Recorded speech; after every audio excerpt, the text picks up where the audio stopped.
everybody. Welcome to the April 13th, 2018 edition of Colorado Inside Out. I'm your host, Dominic Dezzutti. Thank you very much for joining us. I'd like to start with a very special thanks to Patty Calhoun for filling in for me last week while I was away. Thank you very much, Patty. I hope you enjoyed all the great questions she asked. We'll be back to babbling questions for me for this week. Let's get a quick take on Senator Cory Gardner announcing this week that he's lifting his blocks of judicial nominees since he received a verbal commitment from President Trump that Colorado's marijuana industry will not be impacted by the Justice Department's rescission of the Cole memo. Patty, this broke just this morning on Friday, right before we taped. It seems significant only because it's been covered as a pretty big deal. What do you think? Well, it's a win-win for Gardner and for Colorado. He swears he spoke to Trump on Wednesday, got an assurance that Colorado's legal marijuana industry would not be affected by Sessions' rescission of the Cole memo back in January. Comes just in time as a birthday present for 420. Indeed. David Kopel from the Independence Institute and DU Law School. We haven't had a whole lot of time to analyze this. The news just broke on Friday morning, but at first blush, what do you make of the announcement? Oh, great for Senator Gardner. Of all of our congressional delegation and state level officials, it was Gardner and Gardner alone who was the point man on this, who changed things and applied the pressure at the correct point, held up nominees to the U.S. Department of Justice. And not only did he get protection for Colorado, but he also says he got Trump to agree. And of course, Trump's agreement on anything can be ephemeral. But at least at the moment, Trump is supporting permanent change in federal law, which is the appropriate thing to do for the long term, so that states that want to go one way on marijuana have their states' rights protected, and states that want to go the other way, they can have their states' rights protected, and the federal government shouldn't interfere with either. Penfield Tate, attorney at QTAC Rock, also a longtime state lawmaker. What do you make of the deal brokered by Senator Cory Gardner?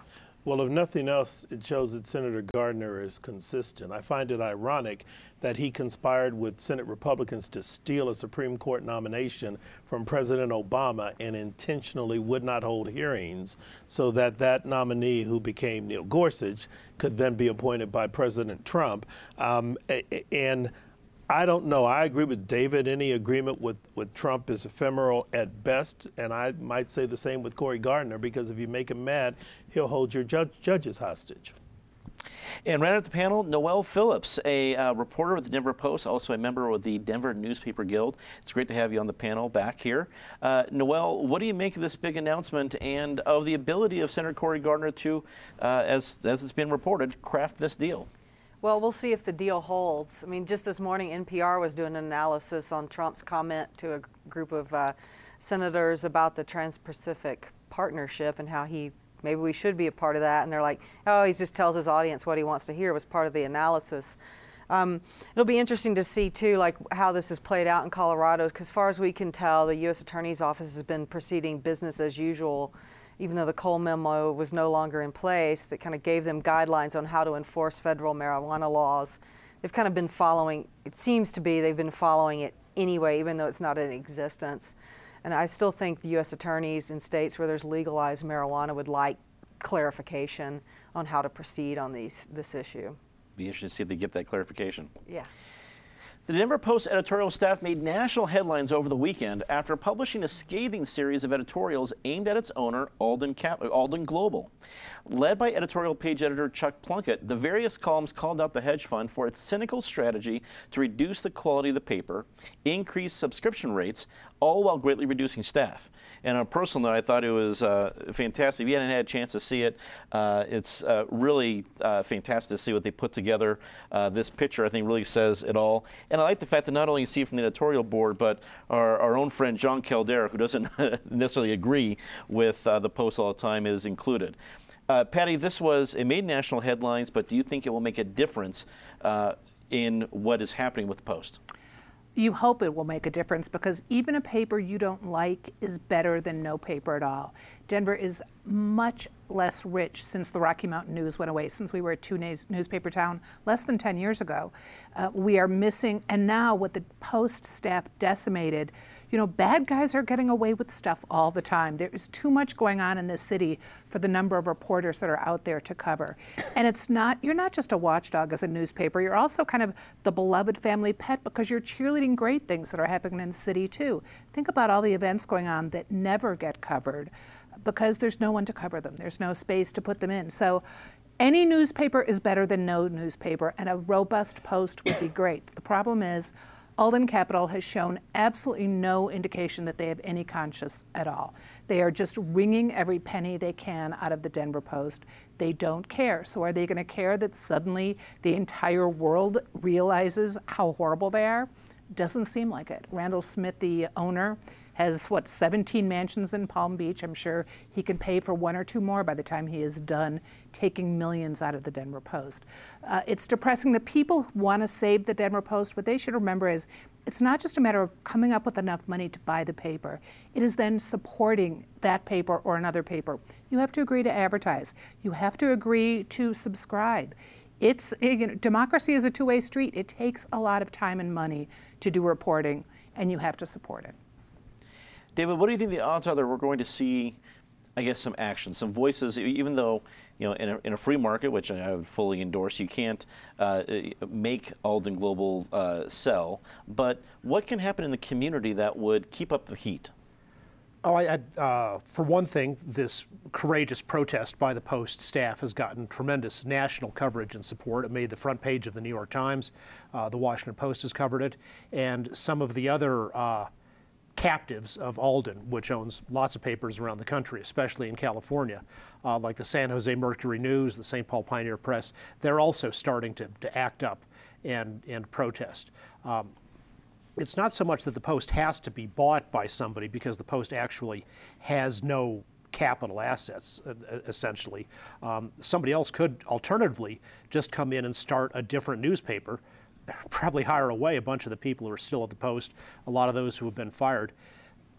The Post is not a money-losing proposition. The latest round of cuts is because they didn't meet their target of a 25% profit margin, which is a rather immense profit margin for any business on a consistent basis. Alden Capital is killing the goose that's been laying their golden eggs by degrading the quality of the paper so low. And it's not just of course, the coverage of government and public affairs is very important, but other people, you know, they enjoy the paper for the sports section and the amount of sports coverage you can get. I'm not talking about, you know, and Ohio State versus Michigan, news that you can get someplace else. But coverage of DU and CU sports, things like that, is drastically down compared to 10 or 15 years ago in the Denver Post. And what they're doing already is, as they kill this paper, driving other people to start looking for alternative news sources. So, for example, just yesterday, I took out a 3-year subscription to Colorado Politics, a weekly newspaper that also does daily web updates. And you have to at this point. I didn't want to spend all that money on it, but given how constricted the Post is now, how tiny its news hole is, you have to start looking elsewhere. And of course, I'm also flirting with the Denver Business Journal. I've signed up for their free email, and probably they'll eventually seduce me into paying for a print subscription. And people are increasingly going to have to do that as Alden kills a once great paper. Penn, let's piggyback on what Dave was talking about other options. Do you think if there isn't a situation here where there can be a community, the proverbial bake sale that raises the money to buy a company that the owner won't sell, is this a cue for maybe somebody like a Phil Anschutz who's behind Colorado Politics, which is actually part of the Gazette? Does that get emboldened by saying, hey, if this is the reaction, there could be more folks? There's already a lot of folks, Joey Bunch being one of them, who used to great reporting at the Denver Post and is now with Colorado Politics. Do you think we'll see more efforts like that? You know, I think we might. And to both Patty and David's points, clearly Alden is very cynical about this, and they're doing this just to make money. And it's what's equally disturbing is the way they're manipulating the current staff of the Post, because they know these folks want to stay there and do good work, which means they're going to work and do their best to be profitable, which means that Alden is getting rewarded for the very behavior that we're all criticizing and talking about. And that's the more difficult thing. But no, I think we will see other options emerge. I worry about some of these online options because I don't think they hold to the same journalistic standards as the Post and the Rocky in terms of verifying and double verifying and cross verifying. That worries me. And the other thing is, first we have to applaud Chuck Plunkett and the staff for the courageous steps they took. Somebody's going to get fired, not as part of a layoff, but because they did this. I think Alden's just waiting for the dust to settle before they start sweeping some folks out. But there needs to be a community call to action. To Patty's point, democracy is a two-way street. You can't get coverage of the sheriff's department and the police department and the state legislature and everything unless you buy and subscribe and pay for the coverage you want. You have to help keep your watchdogs in place, and we as a community have to do that. And I hope we do step up. And hopefully maybe somebody like Phil Landshutz or someone else in this community is emboldened. But the community's got to be outraged and got to keep beating the drum about this.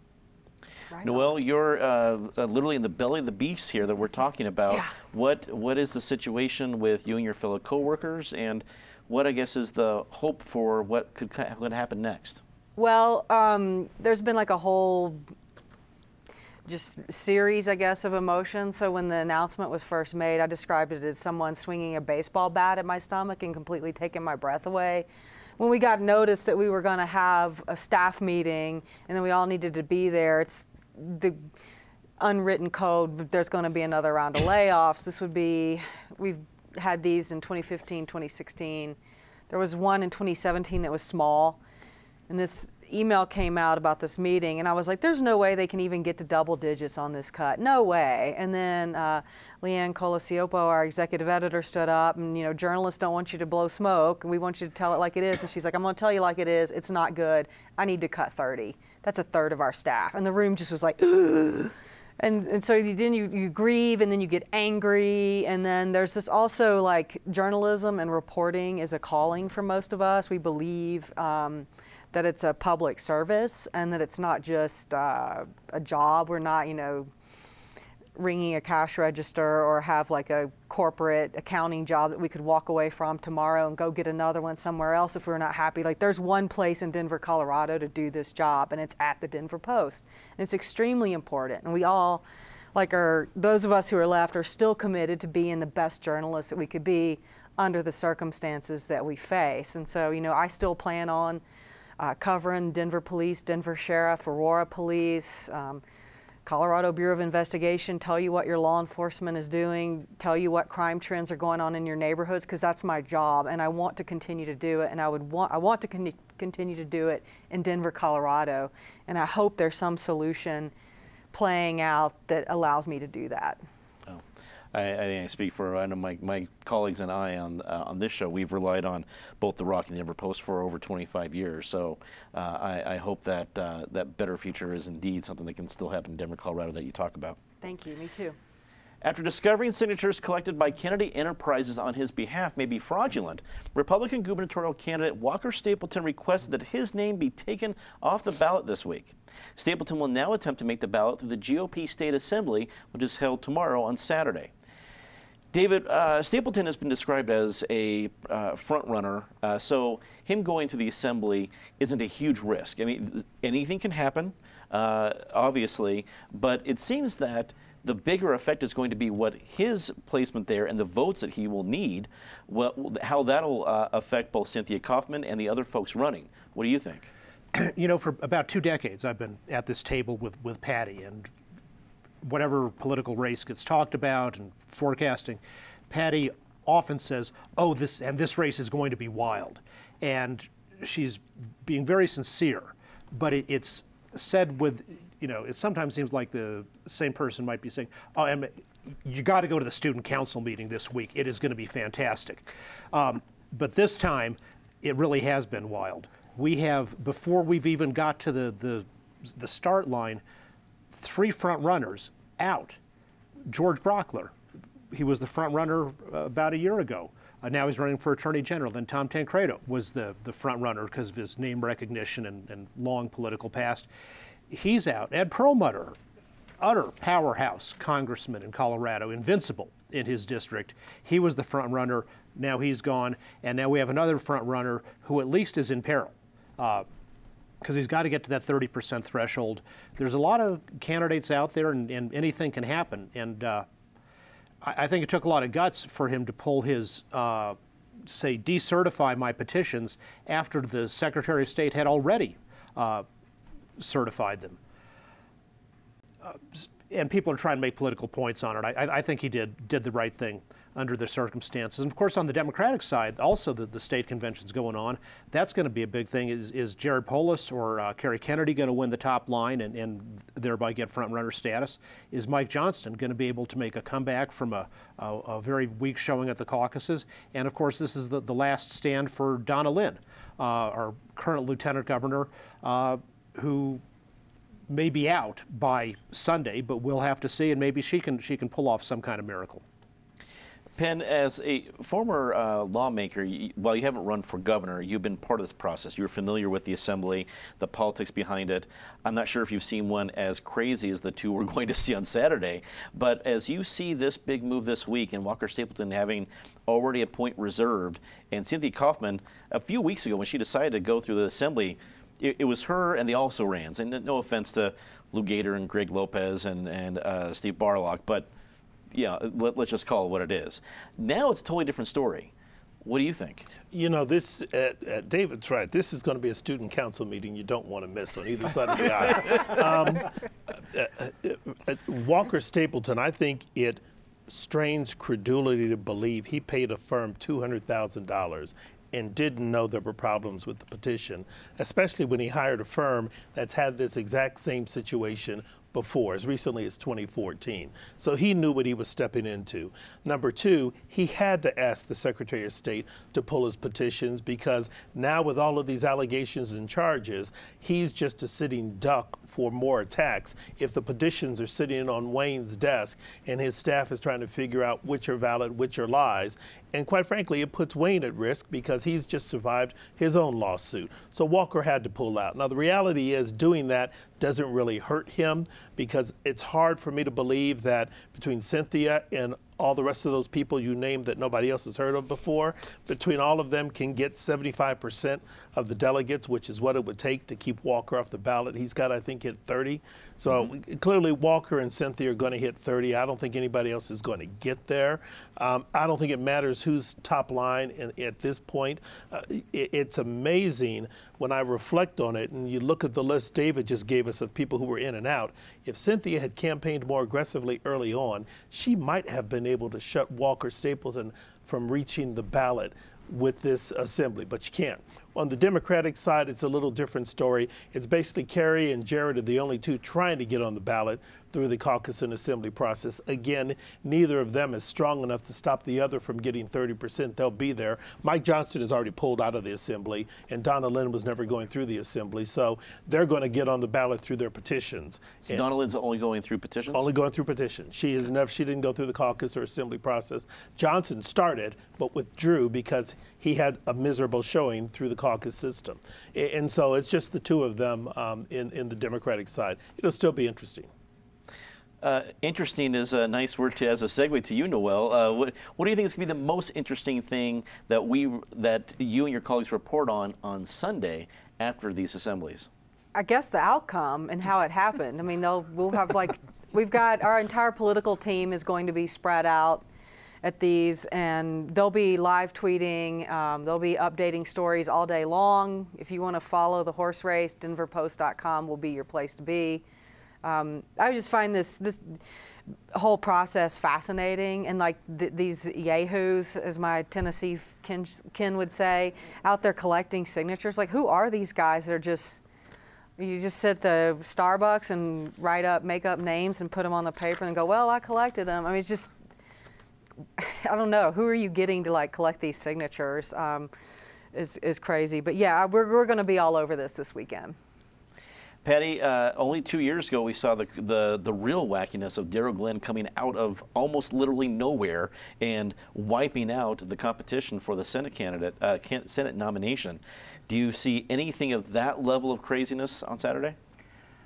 Not that level of craziness, but first of all, I have to say, I can't believe David Kopel would disparage student councils, because anybody who was watching this show on a Friday night was no doubt on their student council. Absolutely. When you want to talk about wild, let's remember 8 years ago, Dan Mays came out of the Republican Party. So surprising things can happen. But the biggest surprise of the year, actually, when you talk about the people who aren't running, Ken Salazar. If he had been running, and he was always rumored to be running, and a lot of people were lining up thinking he would run as the Democratic nominee for governor, we wouldn't have the fight we're having right now in the Democratic Party. Some of those candidates were smart. I think Donna Lynn, I think all three, Polis, Donna Lynn, and Mike Johnston, they used their own volunteers to collect the petition signatures, which at least meant they knew they were from Colorado, unlike Stapleton's. It doesn't speak well for Stapleton's campaign that they couldn't figure out a better crew to hire and keep an eye on it because they knew there'd been problems before. Every time we've called his office, they always talk about how short-staffed they are, which, given the amount of money Stapleton has, doesn't make sense. But he will certainly survive. He and Cynthia Kaufman will get out. I think they'll both be on the ballot, and then we're going to have a big fight in the Republican side, both sides. They will be wild. Well, indeed. Let's get a very short take on this one. Denver Police Chief Robert White is under fire this week for his mishandling of two incidents that happened in 2016 and 2017. One was a fumbled open records request involving a police officer accused of sexual assault, and the other was a hit-and-run car crash involving White. He was hit by the car. Mayor Hancock calls the management of both situations unprofessional but not worthy of discipline. Penn, unprofessional but not worthy of discipline. Well, I'm almost rendered speechless. Chief White, at least with the hit and run, what he was alleged to have done improperly was after he was hit and the person ran, he did a U-turn and chased them to get a license. So he theoretically violated the department's chase policy. You know, given all the problems the Department of Safety has had with police and the Sheriff's Department and all of the talk we've had about this open records issue, I would have thought that at least a letter of reprimand or letter of caution or warning was warranted to the chief. And maybe that is discipline, and I consider it the lowest level of discipline, but it's kind of hard to go on record and say you're unprofessional and you have to pay closer attention to policies when you're the person responsible for enacting and enforcing the policies. I don't know how a letter of reprimand didn't at least go in the chief's file. And I like the chief, I know him, but gee whiz, this is kind of amazing. Noelle, this is your beat, but what's your quick take on this? Well, one of the concerning things in the report was the investigators that reviewed it said that there were personality conflicts and dysfunction within the upper ranks of the police department, and the mayor didn't address that at all in his press release. And then the mayor flew to Paris after the press release was dropped, and he's not available for us to actually ask these hard questions, and I would like to circle back around to that and hear what the mayor thinks of that determination. Patty, was it hard to issue discipline when you just got a pass from the city council? Well, that could be part of it. And we also are still waiting for the end result on the Matt Murray portion of this. We have to remember that journalists are the reason that you are having these open records requests and you are trying to find out what's really happening. And sometimes you think the city would just be really happy if all the journalists went away. David, wrap it up for us. Yeah, fumbling an Open Records Act request is a gentle way to say it. Completely blowing it off and ignoring it might be the more precise term.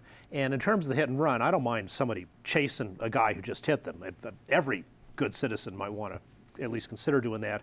But then when he came on the scene and the guy had hit somebody else and there was a swarm of law enforcement around, mainly from Aurora, he was an uncooperative witness at that point and said, no, I don't want to talk to these Aurora people. Get me somebody from Denver Dispatch. Kind of strange. In every county in Colorado, other than Denver and Broomfield, the people can elect their own chief law enforcement officer and not be dependent on the vacillation of the mayor about disciplining that person. Someone just got bingo in the David Kopel CIO bingo game. Congratulations. Let's get to our favorite part of the show, but rather quickly, Disgrace of the Week. Patty? CU Chancellor Phil DeStefano, who attempted to take much of the control and all the money from the student government that uses the student fees. For 40 years, students have done a great job on this. And fortunately, he saw the error of his ways, sort of. He's reconsidering.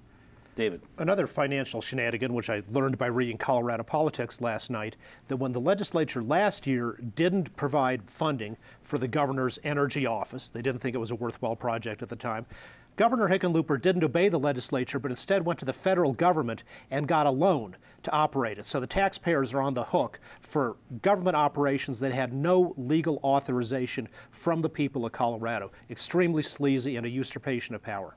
Penn. In the category of financial shenanigans, in the wake of the 2008-2009 financial crisis, we got Dodd-Frank, and we also got the Volcker Rule, intended to stop banks from engaging in highly speculative, questionable activities with monies that were backed by a federal guarantee, which means taxpayers were footing the bill. Now we've got the Congress repealing the Volcker Rule, which will allow banks to once again engage in the practices that caused some of them to go upside down in 2008-2009. Noel. I send out countless open records requests, and let's talk about the inconsistencies in how police departments and sheriff departments across the state respond to those requests when it comes to body camera footage, internal affairs reports, etc. Time to see something nice, bumper sticker version. Patty. Former Lieutenant Governor Joe Garcia, who would have been a great gubernatorial candidate, but is now going to head Colorado Community Colleges. David. Delta County Sheriff Fred McKee, who this year convinced the legislature to say sheriffs do not, or police, do not have to arrest and put in jail people just because they're having a mental health crisis. Penn. Ditto Joe Garcia, glad to see him back in higher education again.